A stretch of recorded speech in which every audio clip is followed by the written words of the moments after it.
Hey there, welcome back to the channel. I'm Dhaval and I'm a finance career coach and co-founder of FP&A Professionals Institute, where we help finance professionals build high-impact careers in financial planning and analysis.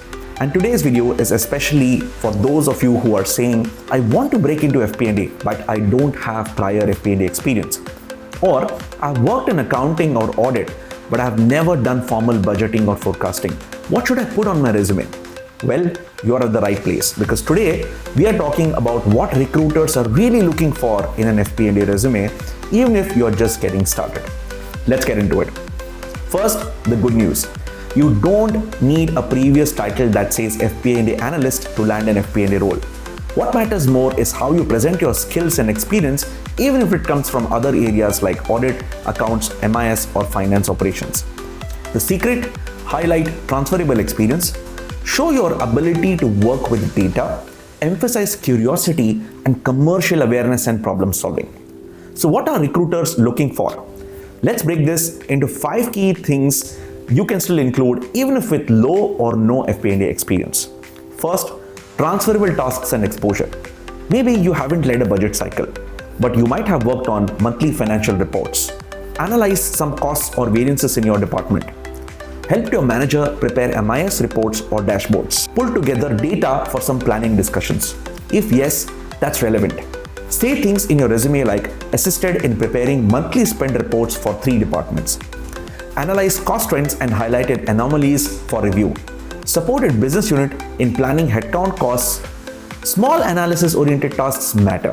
Just frame them with clarity and ownership. Second is quantified outcome-focused bullets. Even if your work is limited, focus on impact and not activity.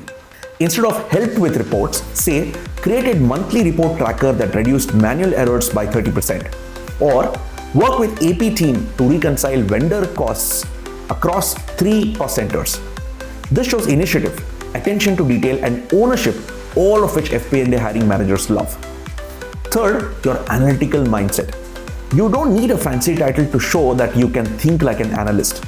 Use bullets like analyzed monthly trend variance in expense accounts during reconciliation, suggested categorization of marketing costs to improve tracking, collaborated with ops to understand cost drivers in inventory spending. Recruiters want to see that you ask why and not just what. Even a basic Excel report becomes powerful if you add analysis, commentary, or recommendations to it. Fourth is your willingness to learn tools. Let's say you have never used Power BI, Anaplan, or FP&A system yet. That's fine. What you can do is show you're actively learning via courses on YouTube or certifications. Mention any personal or project-based work, even if it is in Excel. Example, say completed Power BI for beginner course on LinkedIn. Built an Excel-based forecast tracker for personal budgeting and expenses. Recruiters love seeing proactive learners. It shows you won't need hand-holding. Even a basic dashboard you made for your boss in Excel counts as a step towards digital FP&A. Fifth, resume formatting and confidence. Don't worry if your resume doesn't look like a finance director's resume. What matters is that it is clear and easy to scan, filled with action words like analyze, supported, created, and so on. Customized to include FP&A keywords like budgeting, forecasting, planning, reporting, etc. And most importantly, include a strong profile section on the top of your resume which says something like this: finance professional with 2 years of experience in reporting and analysis, now focused on building a career in FP&A. Strong interest in forecasting, budgeting, business partnering, financial modeling. Simple, clear, and focused.